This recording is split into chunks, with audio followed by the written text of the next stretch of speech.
Welcome back to the Lemon Factor. I'm Chad, and today I am once again with one of our two project cars, this 10th generation Honda Accord, the 2019 Honda Accord 2.0 Touring.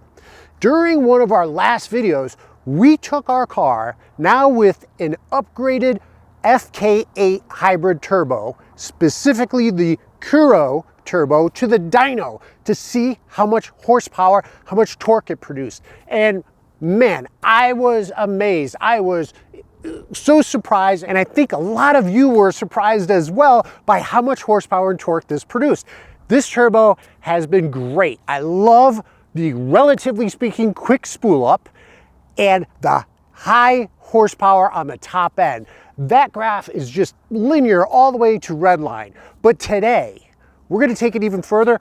We have added ethanol to the car. We are on approximately E30, so a 30% blend of ethanol. It is tuned for E30. We're going to go to the dyno. We're going to see how much horsepower torque the ethanol adds to our already impressive numbers. So if you're interested in finding out how much horsepower, how much torque our project car produces with the Kuro Turbo and other mods, as well as the new ethanol blend, then stay tuned.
Reminder, there's new merch.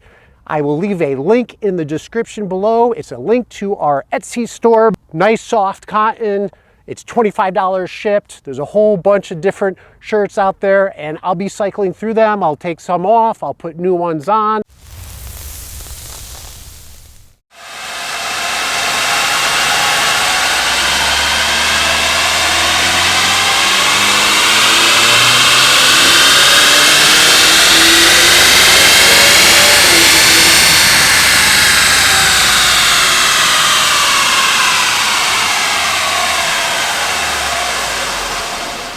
All very, very consistent. A lot of credit goes to our tuner, Derek Robinson from IMW. Nice consistency in all of our runs. Of course, I followed the same process of letting the car cool down, get back to consistent ECT temperatures and air intake temperatures. It feels great on the road. I can't emphasize that enough. If you're considering amongst the various turbos, you're looking for something that's more streetable than one of those big, PRL P700, 600, the RV 660, whatever it might be out there. I mean, all great turbos if you're looking for the track, but they're going to induce a good amount of lag. And if you want to have that power readily available on the street as well, be a good option for you.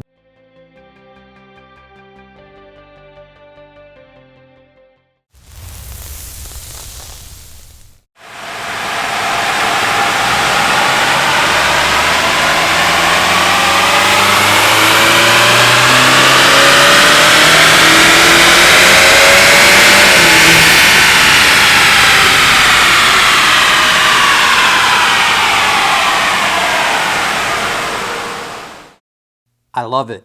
It looks as though It's only one line for horsepower, one line for torque. It is so consistent. They are on top of each other. A lot of credit to the tuning. Thank you, Derek Robinson. Great tune. It feels really good. As you can see across the RPM, we have gains, and with more gains higher in the RPM. So if you look at just above 4,500 RPMs, so you'll see that I have a bigger gain at any RPM above 4,600 than before the 4,600. So this is great. We got a peak gain of roughly 40 wheel horsepower. That is phenomenal. Phearable's ethanol tune. And remember, back in fall, I did some 0 to 60 testing, and I was shocked by the improvement that we had in our 0 to 60 times, especially again because of my environment, high altitude, lack of oxygen, blah, blah, blah, right? You've heard it all before. I still had some impressive 0 to 60 acceleration numbers. I like this graph because what this tells me is if I was happy with the Phearable Stage 4, I should be, cross your fingers, I should be so much more excited when we go back and do 0 to 60 testing on this new Kuro Turbo. Look at that gain. Everything above, let's call it 3,500 RPMs, and it just keeps going and going. And remember, you know, we had problems with traction early on. So yeah, you're giving up a little bit down low, but that probably should, hopefully will help us that you don't have that torque spinning your wheels, that will be able to get traction quickly. And as it increases in the RPM band and stays with all the shifts, we'll have all that added horsepower and added torque to accelerate us that much quicker. We now have a 500 horsepower car. If you do the math, even if you do it conservatively, 12, 15% parasitic loss through the drivetrain to the wheels, we're pushing out 440 wheel horsepower, which I can argue is 500 crank horsepower. That is amazing. That is doubling the horsepower from the 10th generation Honda Accord. Range. This car drives so nice, so smoothly. I have to give a lot of credit to 271 for their Kuro Turbo. It is the perfect blend of quick spooling and high top end horsepower. So if you're curious, if you're wondering, if you're trying to figure out which turbo to get for your 10th generation Honda Accord, consider it. And remember, we still have the discount code. The $75 off the Kuro is still in effect. 271 has extended that. Thank you very much. If you're looking to upgrade your car for the spring, the summer times here, the nice weather's getting here, the track is opening up, and that's what we're going to be doing next. We are going to be testing the 0 to 60 and the quarter mile of our Kuro Turbo car, of our 10th generation Honda Accord with the Kuro Turbo. I can't wait to find out, see how it compares to what we did last year, see how it feels on the track. I think we have about 2 weeks left before it opens up, but I'm gonna get there as quickly as I can, and we're gonna find out how fast this car is. With that said, I think we're done for today. I wanna thank you very much for joining, and until next time.